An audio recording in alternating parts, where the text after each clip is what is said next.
Bismillahirrahmanirrahim. Assalamualaikum warahmatullahi wabarakatuh.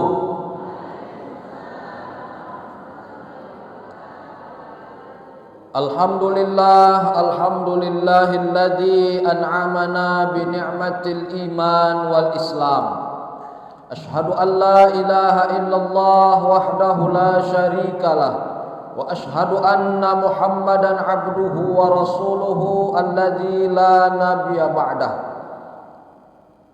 Allahumma salli wa sallim wa barik ala sayyidina Muhammadin wa ala alihi wa sahbihi wa mawalah. Amma ba'du. Qala Allah ta'ala fil Qur'anil Karim, a'udzu billahi minasy syaithanir rajim. Bismillahirrahmanirrahim. Ya ayyuhalladzina amanu taqullaha haqqa tuqatih wa la tamutunna illa wa antum muslimun. Shadaqallahul azim wa sadaqa rasuluhun nabiyul karim wa nahnu ala zalika minasy syahidin wa syakirin walhamdulillahi rabbil alamin. Yang sama saya muliakan dan saya hormati Ketua Badan Kemakmuran Masjid Baitur Rahman beserta jajaran pengurusnya, mudah-mudahan dirahmati, diberkati Allah Subhanahu wa taala. Yang sama saya muliakan dan saya hormati bapak-bapak, ibu-ibu, orang-orang tua kami, alim ulama, tokoh masyarakat cerdik pandai, hadirin hadirat, muslimin muslimat, tak dapat saya sebutkan satu persatu, remaja-remaja Islam, adik-adik kami sekalian, mudah-mudahan setiap langkah kaki kita, amal-amal kita, bacaan-bacaan kita berterima di sisi Allah Subhanahu wa taala, serta duduk sila kita di majelis ini menjadi asbab kita duduk pula bersama kelak di surga Allah Subhanahu wa taala. Amin ya rabbal alamin. Syukur banyak-banyak kita ucapkan kepada Allah limpahan nikmat dan karunia yang Allah berikan kepada kita. Basah lisan kita memuji Allah, mengucapkan alhamdulillahi rabbil alamin. Insyaallah selamat kita di dunia, selamat kita di akhirat. Bahagia kita di dunia, bahagia pula kita kelak di akhirat. Salawat dan salam kepada Rasulullah sallallahu alaihi wasallam dengan ucapan Allahumma salli ala sayyidina Muhammad wa ala alihi sayyidina Muhammad. Syafaatnya pula lah kelak yang kita harapkan di yaumil qiyamah. Kita berharap dan berdoa dapat bertemu dan bertatap muka dengan Rasulullah sallallahu alaihi wasallam, minum air daripada telaga Kausar, masuk surga pula kita bersama Rasulullah sallallahu alaihi wasallam. Amin ya rabbal alamin. Bapak Ibu yang dirahmati Allah, di dalam Al-Quran surah Shad ayat 82 Allah Subhanahu wa ta'ala berfirman, Bismillahirrahmanirrahim. Qala fa bi'izzatika la aghwiyannahum ajma'in. Iblis berkata, demi kemuliaanmu ya Allah, maka akan aku sesatkan mereka semua. Shad ayat 82 ini merupakan sumpah iblis kepada Allah. Jadi iblis itu banyak bersumpah di dalam Al-Quran. Di antaranya surah Shad ayat 82 ini, sumpah iblis kepada Allah. Dan iblis ini Pak, kalau dia bersumpah tak main-main. Tak main-main iblis. Kalau bersumpah dia kepada Allah, artinya sumpahnya itu betul-betul. Dia tak main-main. Maka iblis salut juga nengok manusia, banyak juga main-main sama sumpah. Manusia banyak main-main sama sumpah Pak. Lengkap ditaruh di atas kepalanya itu Al-Quran. Pejabat-pejabat itu bersumpah, demi Allah saya akan menjalankan ini semua dengan amanah, tidak akan menyengsarakan rakyat. Setengah mati awak ngantri BBM kemarin tuh Pak. Setengah mati ngantri BBM. Sampai saya lihat di media sosial ada ibu-ibu jam 3 sore dia ngantri, jam 10 malam baru sampai di depan apa itu, di depan tempat ngisi minyak itu. Jam 3 dia ngantri, jam 10 malam baru sampai. Begitu mau mengisi habis pula minyak itu. Apa tidak naik tensi awak begitu? Tapi alhamdulillah udah tak ada lagi ngantri-ngantri sekarang, alhamdulillah kan. Saya bersumpah semua akan murah. Apa murah? Berapa tomat sekarang sekilo?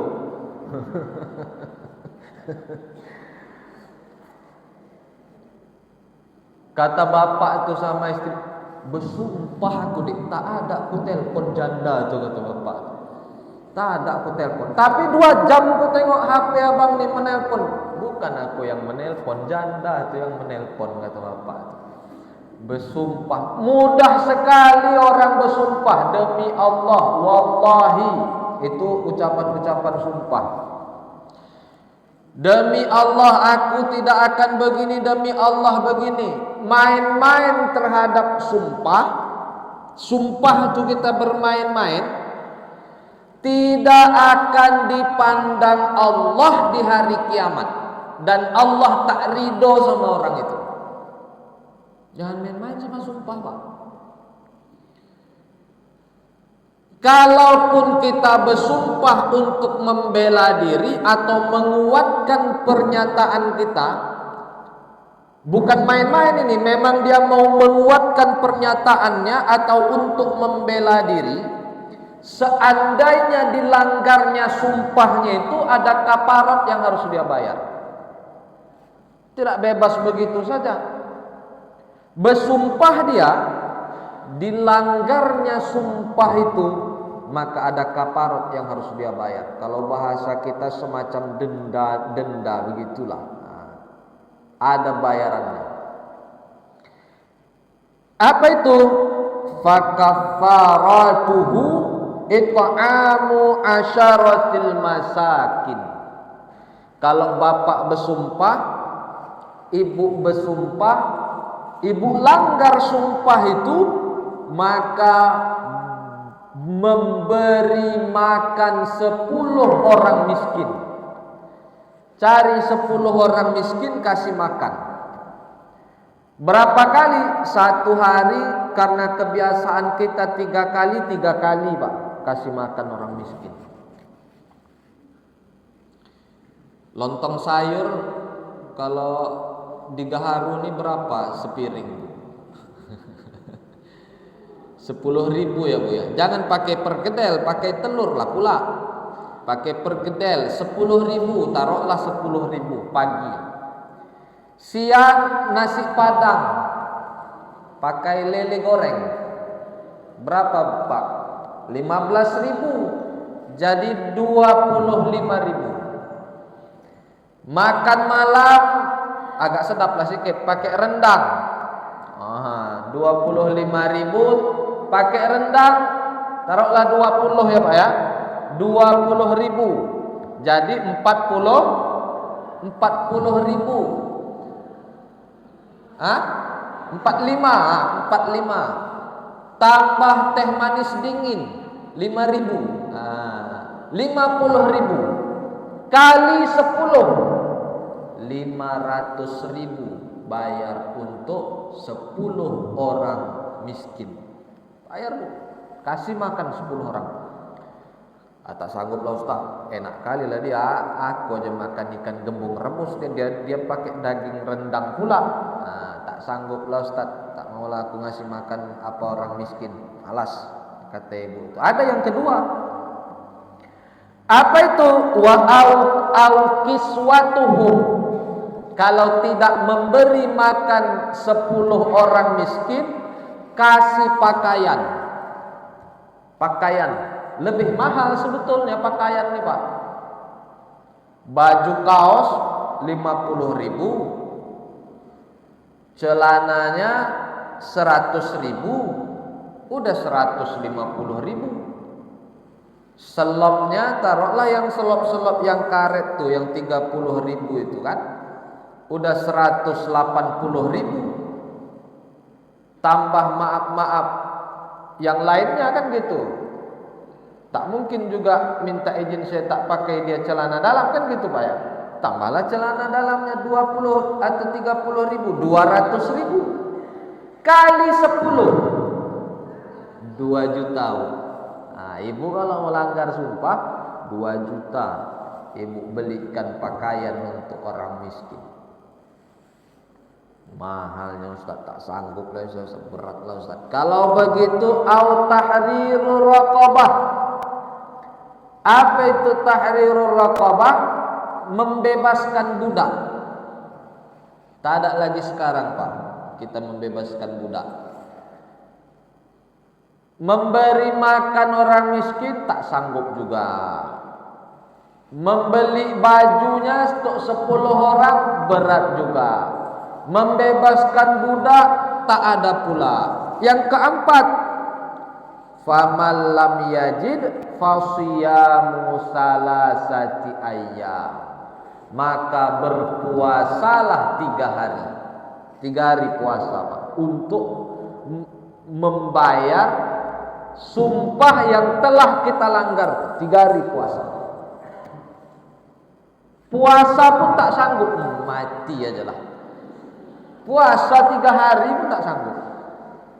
Bersumpah gampang kali, melanggarnya mudah kali, membayarnya tak mau. Jadi iblis itu tak main-main dalam bersumpah. Tak macam kita, mudah kali bersumpah. Pejabat-pejabat sekarang bersumpah, suami-suami sekarang bersumpah, istri mudah kali bersumpah, anak pun mudah kali bersumpah. Padahal tak boleh main-main terhadap sumpah. Apa sumpah iblis itu? Sumpahnya itu adalah la'alwiyannahum, akan menyesatkan. Kalau dilihat dari segi bahasa, la'alwiyan ini diambil dari kata ghawa. Ghawa itu ternyata bukan cuma menyesatkan Pak. Ghawa itu membawa manusia ke jalan petaka. Bukan cuma disesatkannya, dia bersungguh-sungguh, betul-betul, benar-benar akan menyesatkan dan membawa ke jalan petaka. Dibawanya kita ke jalan petaka. Siapa korbannya? Ajma'in, semua tanpa terkecuali. Bapak yang di ujung sana, bapak di ujung sana, ibu ujung sana, ibu ujung sana, ibu di depan, bapak di depan, saya kena, semua kena tanpa terkecuali. Mau kepala, mau anggota, mau ketua, semua, mau dia petani, mau dia nelayan, semuanya. Mau dia ustadz, mau dia habib, mau dia kiai, kena juga tanpa terkecuali. Tapi misalnya nanti ada di ayat selanjutnya, illa minhumul mukhlasin. Memang ada kecuali orang-orang yang ikhlas, tapi setelah digodanya dulu. Setelah berusaha dia menyesatkannya. Kalau ikhlas tak bisa. Seperti misalkan Umar bin Khattab.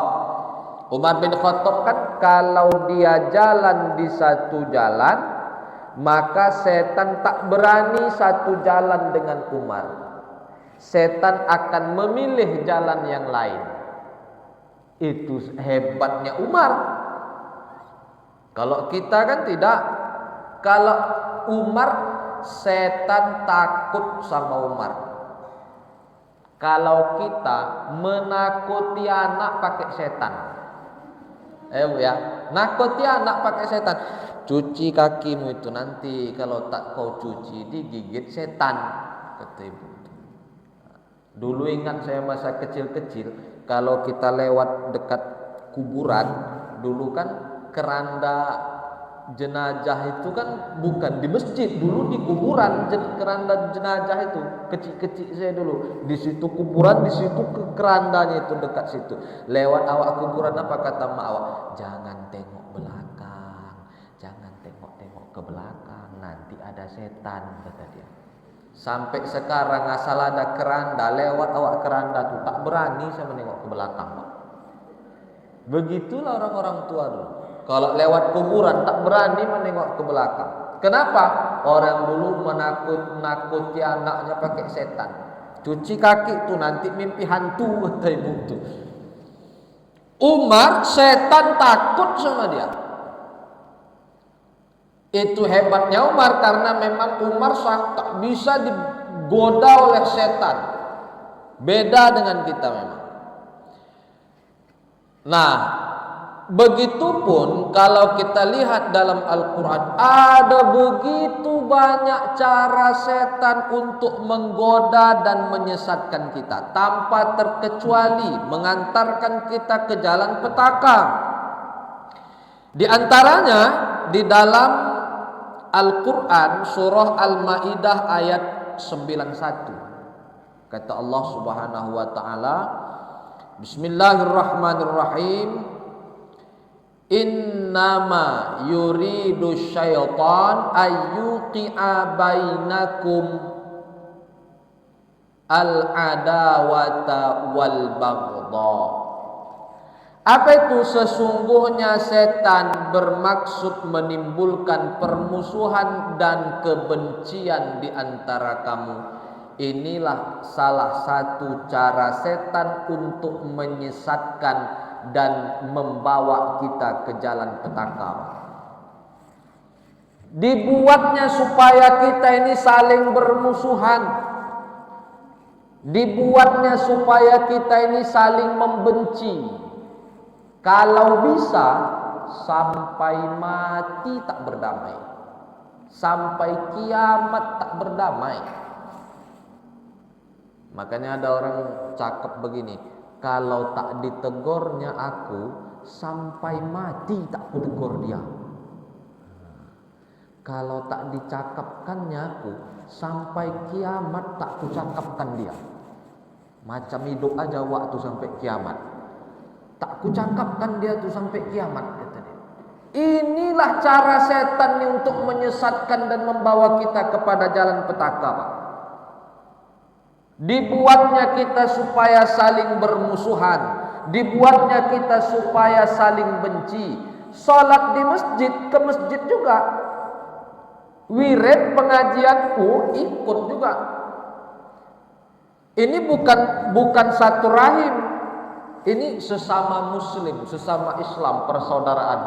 Nanti kalau yang satu rahim lain lagi, adik beradik, abang berabang, kakak bekakak. Ini sesama umat Islam, sama umat muslim bermusuhan. Ke masjid juga. Tapi yang satu kalau lewat dari pintu sebelah kanan, dia wajib lewat dari pintu sebelah kiri. Tak boleh lewat satu pintu. Saya dulu ada waktu menjaga masjid di daerah Denai. Lama saya menjaga masjid di situ 4 tahun. Kejadian begitu. Kalau waktu yang jadi imam, yang musuhnya ini balik pulang. Tak mau dia jadi makmum waktu. Bayangkanlah itu, Pak. Tak mau dia jadi makmum. Di sini rumahnya, di sini rumah musuhnya, di sini masjid. Tak mau dia lewat dari sini, ngelewat rumah musuhnya ini datang ke masjid, mutar sini, mutar untuk ke masjid tuh, Pak. Bayangkanlah itu, mencapekkan diri gara-gara bermusuhan. Tak mau dia lewat depan rumahnya ini, padahal lebih dekat dari sini. Ke masjid juga. Kalau waktu imam pulang balik, ada orang ke masjid, yang satu lewat pintu sana, satu lewat pintu sana. Pengajian ikut juga, tapi jangan harap duduk sebelah-sebelahan. Satu ujung sini, satu ujung sana. Sampai kiamat, sampai mati, tak cakapan. Siapa yang punya kerja itu? Setan. Iblis ketuanya, setan anggotanya. Mengapalah permusuhan ini menjadi senjata setan untuk menyesatkan kita? Karena begini, di dalam hadis dari Abu Hurairah radhiyallahu anhu, Rasulullah sallallahu alaihi wasallam bersabda, "Tufattahu abwabal jannati yaumal isnin wal khamis." Dibuka pintu sorga itu hari Senin, hari Kamis. Diangkat amal seseorang tuh hari Senin, hari Kamis. Diampuni dosa seseorang itu hari Senin, hari Kamis. Kata Rasulullah sallallahu alaihi wasallam, ada orang yang amalnya tak diterima, pintu sorganya tak dibuka, dosanya tak diampuni. Siapa dia? Kana bainahu wa baina akhihi syahnah. Orang yang di hari itu tidak berdamai, campakkan amalnya itu. Orang yang di hari Senin, hari Kamis itu tak berdamai, campakkan amalnya itu. Salat Pak tercampak Pak. Sedekah kita tercampak. Zikir kita tercampak. Maksud tercampak itu apa? Tak berterima di sisi Allah Subhanahu wa taala. Tercampak amal. Boleh bermusuhan 3 hari aja batasnya, Pak. 3 hari. 3 hari.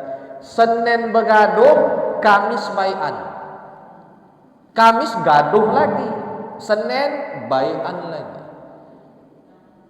Senin gaduh lagi, Kamis baian lagi.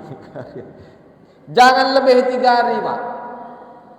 Kenapa Bapak begitu? Senin begaduh, Kamis baian, Senin begaduh, Kamis baian. Entah si tensi aja aku menengok muka kawan tuh, kata Bapak. Jangan lebih dari 3 hari. Kenapa? Karena dicampakkan amal kita itu.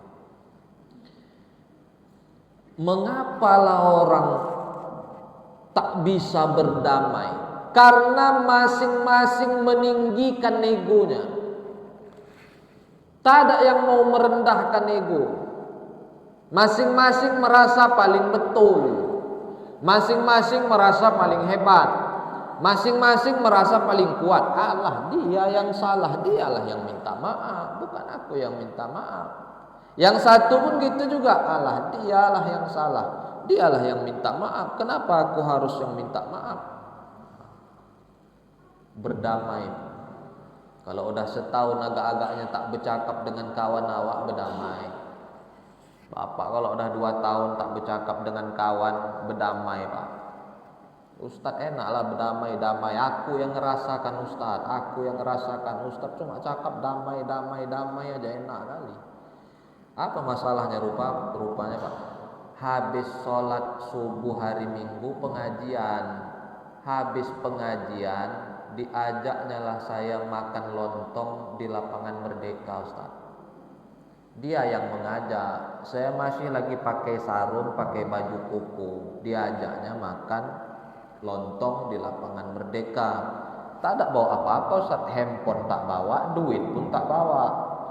Kukira dia yang ngajak, dialah yang bayari. Karena biasa kan gitu Ustaz. Kalau diajak orang kan dia yang bayar.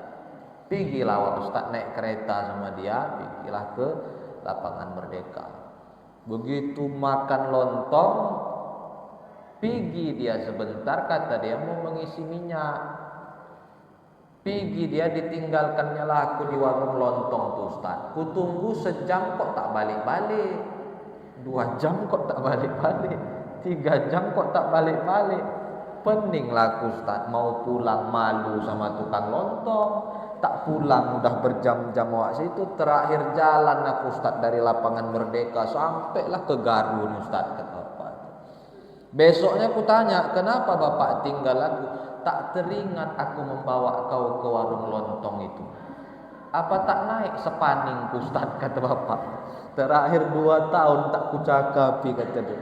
Berdamai Pak, berdamai. Ibu berdamai Bu. Enaklah Ustaz berdamai-damai. Aku yang ngerasai. Kenapa? Udah aku kasih tumpangan di rumah Ustaz. Numpang dia di rumah. Aku kasih tumpangan. Tahu Ustaz, dilarikannya duitku dari dalam dompet. Bukan cuma duitku dilarikannya, lakiku pun dilarikannya Ustaz, kata Ustaz enak berdamai, ini hati nih damai. Damai Bu. Jangan sampai permusuhan itu menjadi pintu setan untuk menyesatkan kita. Sama kawan Pak sebetulnya gampang berdamai ini Pak. Kalau udah marah kali dia sama kita, duduk kita di sampingnya, kusuk-kusukkan lututnya ini. Minta maaf lah aku bang, tak sengaja, memang lupa aku, tak teringat aku amnesia, tak teringat ku bawa abang makan lontong kemarin tuh, memang tak ingat. Kusuk-kusukkan lututnya begini, minta maaf lah. Tapi pastikan pas musuk lutut tuh jangan lagi kumat asam uratnya. Kalau lagi kumat makin berkelahi tuh. Pastikan dulu jangan kumat asam uratnya. Cepat Pak. Pastilah dimaafkan. Cara yang kedua, kalau payah kali minta maaf, tak dimaafkannya, bawalah agak durian 1 karung ke rumahnya Pak. Itu dimaafkannya itu. Bawa durian 1 karung. Kenapa? Karena memang tahadau tahabu, saling memberi hadiah itu menimbulkan kasih sayang. Menimbulkan kasih sayang, saling memberi hadiah itu. Tahadau tahabu. Untuk berdamai itu bawa hadiah. Bawakan agak-agak durian sekarung, mangga sekilo, duit 1 juta. Pastilah dimaafkan ya kan gitu. Saya di tempat saya tinggal, ada 1 orang, setiap habis pulang sholat, Bapak tahu amalnya apa? Disalamkannya di setiap kawannya ini bonbon kopiku. Bayangkan itu, bonbon kopiku. Saya seumur-umur baru itulah disalamkan orang bonbon kopiku selama tinggal di tempat saya itu Pak. Setiap habis sholat, kadang sholat maghrib, kadang besoknya sholat isya gitu, nanti besoknya sholat subuh. Asal habis sholat nanti bersalam, di luar berjumpa bersalam, ada kopikunya. Tahadau tahab, saling memberi hadiah itu menimbulkan kasih sayang Pak. Itu Rasul yang ngajarkan. Dan kita jarang mempraktekkan itu. Itulah saya dapat tuh di tempat saya tinggal tuh. Memang sederhana saja, permen kopiku, tapi menimbulkan rasa cinta dan kasih sayang sesama muslim. Sebetulnya lebih enak berdamai dengan kawan daripada dengan istri sendiri Pak. Sama kawan lebih mudah berdamai Pak. Masih bisa lagi 3 hari, masih bisa lagi 2 hari. Sama istri jangan coba-coba. Sebulan 2 bulan pun tahan dia. Udah bagus nyawa belagu sama dia, tak maaf sama dia. Jangan tinggalkan aku, ku mohon kepadamu, tak sanggup diri ini hidup tanpa dirimu, kata bapak. Apa kata ibu? Cukup-cukuplah, janganlah menambah derita lagi. Tak mau dia berdamai Pak, payah sama ibu-ibu.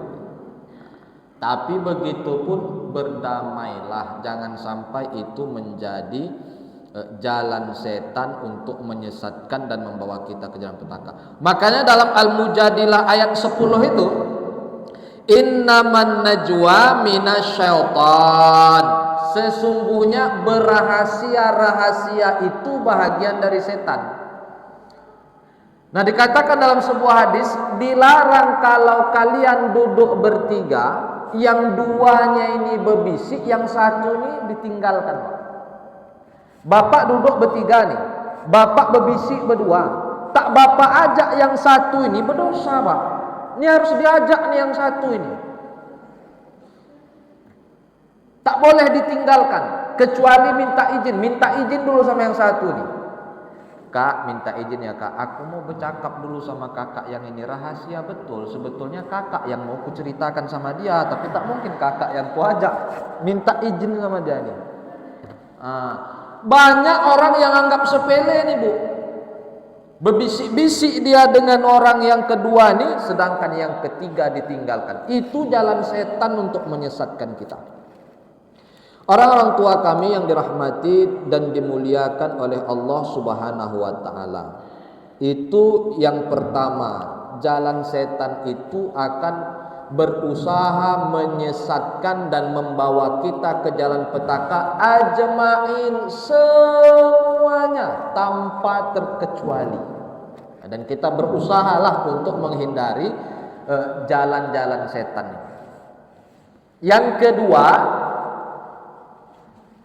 dia akan membuat manusia jauh dari Allah. Wa yasuddakum an zikrillah. Dia akan membuat kita jauh dari zikir kepada Allah. Membuat kita lupa kepada Allah. Setan itu akan datang dari kanan, akan datang dari kiri, akan datang dari depan, akan datang dari belakang, dan dia akan masuk dari aliran darah-darah kita. Makanya kita berzikir kepada Allah Subhanahu wa taala. Zikir itu kan banyak, ya. Subhanallah, alhamdulillah, wa la ilaha illallah, Allahu akbar, la haula wa la quwata illa billahil aliyyil azim. Sholawat juga zikir, doa-doa juga zikir. Berzikir itu untuk menyelamatkan kita dari godaan setan dan membuat hati kita tenang. Bahkan kata Rasulullah, man lazimal istighfar, siapa yang melazimkan istighfar, astaghfirullahalazim, astaghfirullahalazim, astaghfirullahalazim, maka Allah Subhanahu wa taala akan melapangkan hatinya. Hati ini lapang. Ada juga doa yang diajarkan oleh Nabi Musa alaihissalam. Rabbi shrahli sadri wa yassirli amri wahlul 'uqdatam min lisani yafqahu qawli. Siapa yang mengamalkan ini, setiap dia hendak berangkat bekerja, apapun pekerjaannya, mau dia petani, mau dia nelayan, mau dia kerja guru, mau dia di pemerintahan, mau dia pejabat, siapa yang bekerja, pergi keluar rumah membaca doa ini, maka dilapangkan, hati itu dilapangkan. Rabbi syrahli sadri, ya Allah lapangkan dada saya. Karena sebetulnya yang membuat kita susah itu adalah sempit, hati yang sempit, dada yang sempit, sesak. Sesak itu maksudnya bukan sesak napas, sesak karena dada kita tak lapang menerima persoalan. Jadi sebetulnya Bapak Ibu, yang kita minta itu bukan hilangkan masalah, tapi lapangkan dada untuk menerima masalah. Karena hidup pasti ada masalah. Hidup ini kadang membuat dada kita sesak. Orang menikah itu susah dengan pernikahannya. Orang yang tak menikah susah juga karena dia tak menikah. Serba susah. Menikah salah, tak menikah juga Salah, semua salah. Orang punya anak susah dengan anaknya. Bayi ditimang-timang, kecil disayang-sayang, besar kenelpot kereta awak dijual. Jemaah saya Pak, daerah Tembung bercerita, kenapa Pak? Aku bilang, pas bangun pagi agak lain ku dengar suara kereta Ustaz. Sebelumnya tidak begitu, agak lembut suara kereta. Pagi kok lain ku dengar suara kereta. Ku tengok, hilang knalpot Ustaz. Kemana hilangnya? Dijual sama anakku. Knalpot kereta itu dijual.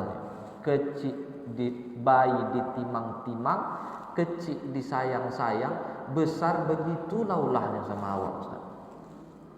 Dulu anak ini Ustaz, waktu anak SD penuh piala tuh Ustaz di rumah tuh, piala lomba ajan, piala lomba ngaji Ustaz.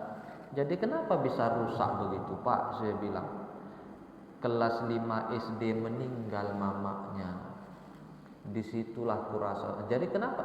Meninggal mamanya, aku nikah lagi Ustaz. Nikah sama perempuan yang 20 tahun lebih muda dari aku. Dapatnya anak muda 20 tahun lebih muda dari dia.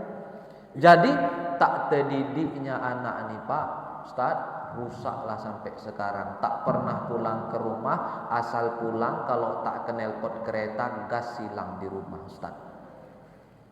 Hati-hati bapak yang mau nikah lagi.